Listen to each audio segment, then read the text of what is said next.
Assalamualaikum warahmatullahi wabarakatuh. Saya dengan Anggra Putri Tania. Jangan lupa subscribe, like, komen channel YouTube Guru Official 86. Terima kasih.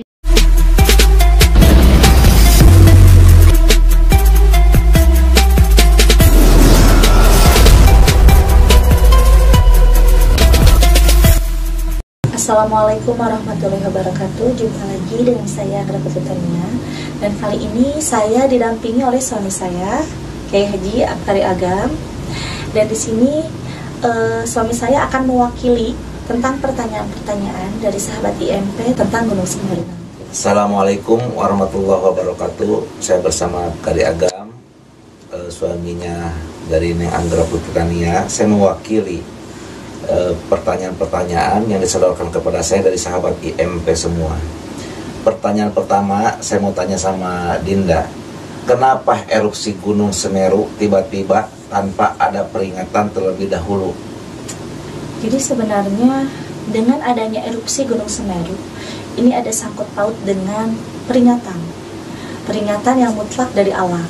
Seperti di dalam kitab Miftahul Alam ya, di situ tercantum bahwa Allah Subhanahu wa taala akan memberikan peringatan kepada alam untuk menyadarkan masyarakat atau warga yang ada di sekitar situ. Ini kan di Jawa Timur ya, tetapi kan banyak sekali yang kena dampak sampai ke Jawa Tengah juga.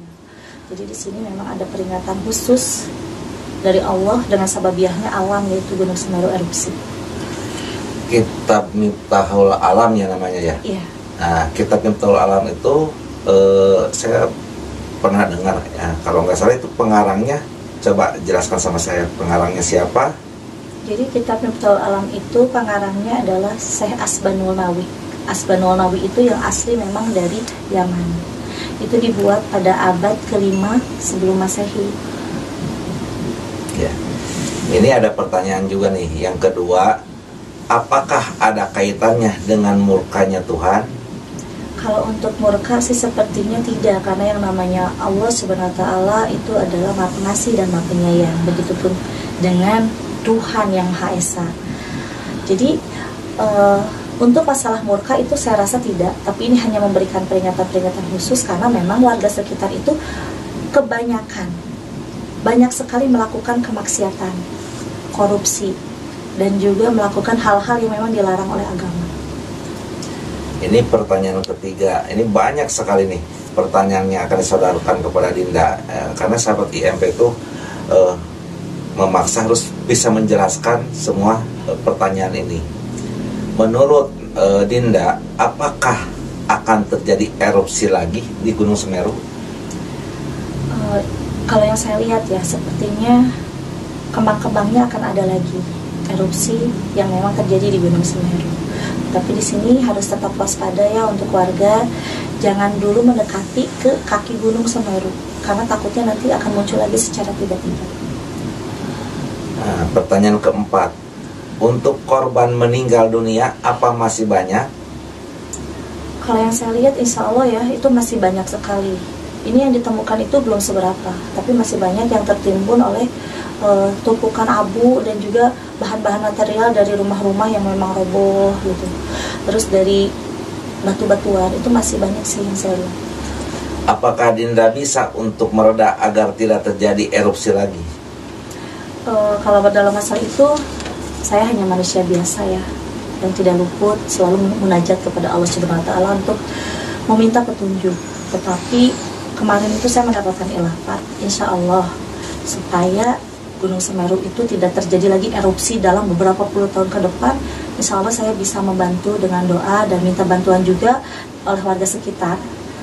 Kalau misalkan saya diizinkan untuk bisa datang ke Gunung Semeru, saya ingin meminta kepada seluruh warga yang selamat untuk bisa doa bersama, bermunajat kepada Allah untuk mereda erupsi ini, jangan sampai terjadi lagi. Kenapa niat itikat baik ini harus dibicarakan di konten YouTube biar semua orang tahu atau gimana? Sebenarnya itikat baik ini tidak harus diwawar ya, di umum. Cuman karena memang di sini bisa dikatakan terjadinya erupsi Gunung Semeru itu sudah banyak orang yang tahu. Indonesia bahkan sebagian dari negara lain pun juga tahu. Nah di sini saya kenapa tidak bisa datang ke sana? Bukan apa-apa, takutnya mendahului para sesepuh yang lain. Jadi di sini saya pun juga akan mengajak warga, yuk, siapa sih yang ingin punya tujuan dan baik untuk bisa mereda erupsi? Insya Allah saya dengan ikhlas hati tanpa pamrih saya siap. Nah, kalau begitu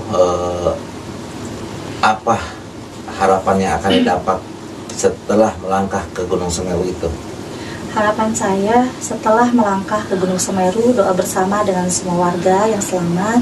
Di situ punya harapan besar ya, untuk bisa ke depannya bahwa warga di situ akan menjadi warga yang makmur. Makmur akan rezeki, usaha, dan makmur juga dalam tumbuhan. Kenapa Dinda sangat hakul yakin kalau Dinda berdoa di sana, erupsi itu tidak akan muncul lagi kecuali 25 tahun ke depan? Apa yang diyakini dari kitab apa, dari Quran surat apa?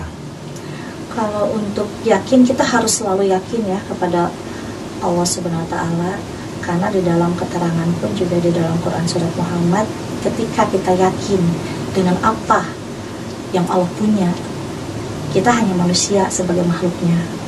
Kita harus selalu bermunajat kepada Allah agar cita-cita kita terkabul. Asalkan jangan pernah mau pamrih. Itu ada di dalam keterangan Quran surat Muhammad. Dan di dalam kitab pun juga saya kenapa bisa yakin bahwa tidak akan ada lagi erupsi. Itu saya hitung dari tulisan nama Gunung Semeru, dan saya hitung dari setiap huruf hijaiyahnya di dalam kitab Al-Firasah. Ya, sekarang gini Dinda, ini pertanyaan agak sedikit meleset dari Gunung Semeru. Ini ada pertanyaan lain. Nah, ini di tahun 2021 akhir ya, saya melihat dan menyaksikan tayangan-tayangan di televisi, manusia ini semakin panas. Benar-benar sangat kacau lah kalau menurut saya. Nah, ini menurut Dinda tadi bahwa ini terjadinya gunung meletus di Semeru itu erupsi, maksudnya bukan meletus. Nah, ini suatu peringatan. Apa akan ada lagi kejadian-kejadian alam yang seperti di Semeru itu? Kalau untuk peringatan itu akan selalu ada. Kalau memang makhluk ciptaan Allah yang dinamakan dengan manusia, yang mempunyai sifat serakah dan mempunyai sifat kekuasaan, itu jelas akan banyak sekali diadakannya peringatan-peringatan oleh Allah Subhanahu wa Ta'ala dengan sababiahnya alam. Nah, menurut pandangan Dinda sendiri, Dinda mungkin sering nonton TV. Sekarang manusia banyak yang kehilangan akal karena memang dengan emosionalnya yang memang tidak bisa terkontrol. Memang sih saya sering banget ya lihat berita-berita terkini dengan orang-orang yang memanas gitu kan, berontak hati dan pikiran sampai melawan ke pemerintahan. Nah, itu sebenarnya di sini ada yang salah. Ada yang salahnya itu ada kesalahpahaman di antara kedua belah pihak. Yang satu ingin sekali mempunyai keinginan sesuai apa keinginan orang ini dan yang lainnya. Dan sebagian jika pemerintahan itu mempunyai kekuasaan yang memang di situ sudah teratur dalam undang-undang, pasal-pasal yang sudah ada di dalam aturan negara.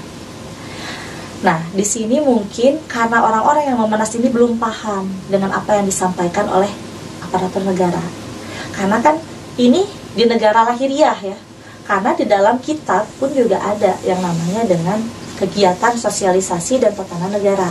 Itu ada di dalam kitab kuning tentang ideologis yang memang tertulis di dalam kitab kuning itu. Di dalam bab lain itu ada juga tentang kesosialan, kesosialisasian yang memang bahwa aparat-aparat negara ini berhak untuk bisa memakmurkan dan mendamaikan rakyatnya. Dengan cara apa? Kitab kuning itu dikatakan dengan sorot mahu, harus fasih dengan berbahasa Arab. Nah, di dunia ini kan yang namanya agama itu ada yang agama Islam, Kristen, Katolik gitu kan, dan agama yang lainnya. Tapi tetap itu tujuannya sama, ingin damai. Tujuannya juga satu, hanyalah kepada Tuhan. Dan di dalam kitab-kitab tersebut pun juga kan sudah diberikan kitab dan mukjizat masing-masing yang seperti dinamakan Al-Quran, Zabur, Taurat, Injil. Nah, di situ pun juga sebenarnya ada hal-hal yang dituliskan dalam kitab tentang ketatanan negara. Seperti di Al-Quran, salah satunya itu ada di kitab kuning. Zabur itu ada di bab 24 tentang tatanan sosial negara.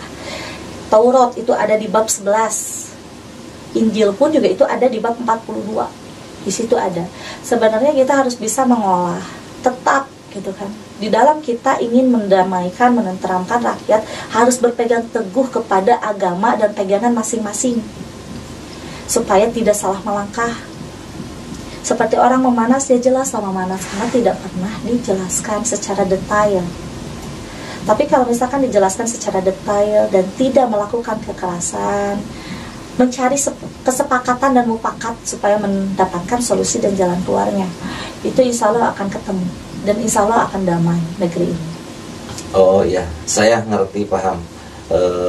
Berarti hidup ini selamat akan mengertinya hukum agama.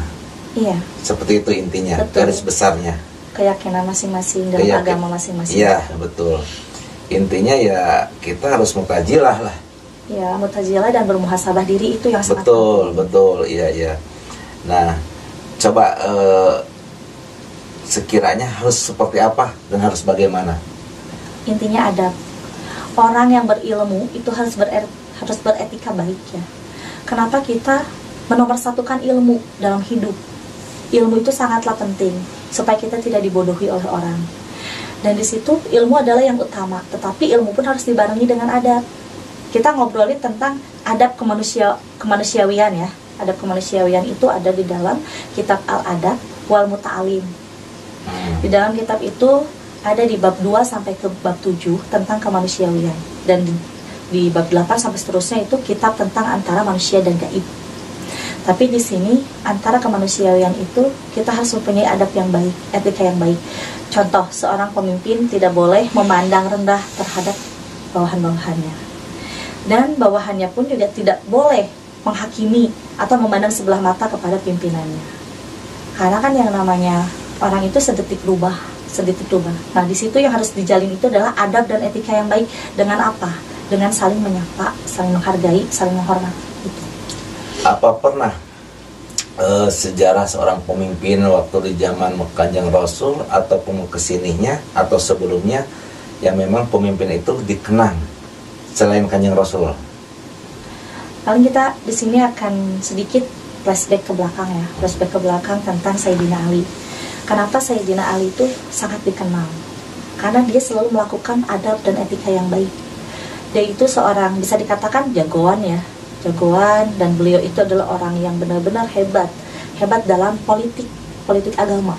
Jadi pada zaman Sayyidina Ali berpolitik agama itu dengan menomorsatukan kasih sayang terhadap murid-muridnya, kasih sayang terhadap warga-warga sekitarnya, dan kasih sayang terhadap masyarakat semua pada saat itu. Dan Sayyidina Ali itu jangankan ke manusia, ke hewan pun dia sangat menyayangi. Walaupun banyak sekali manusia-manusia yang memandang sebelah mata kepada Sayyidina Ali, tapi Sayyidina Ali itu tidak pernah melawan dan membalasnya, hanya cukup dengan senyuman dan membacakan Alhamdulillah. Makanya beliau itu dikenal sampai sekarang. Dan satu yang menjadi senjata Sayyidina Ali bisa dikenang yaitu dengan cara politik agama bersedekah kepada orang-orang yang benar-benar membutuhkan. Paham ya, ngerti. Nah, tadi Dinda bilang Sayyidina Ali itu benar-benar sangat terhina dan banyak juga fitnahan. Tapi kalau saya dengar dan saya lihat dari sejarah itu, kalau Sayyidina Ali itu banyak diturut orang dan memang sangat berpengaruh. Setiap pembicaraannya itu diturut, nggak pernah ada orang yang nggak nurut. Karena Kanjeng Sayyidina Ali ya, beliau itu adalah bihakullah, beliau itu mumpuni dalam segi ilmu.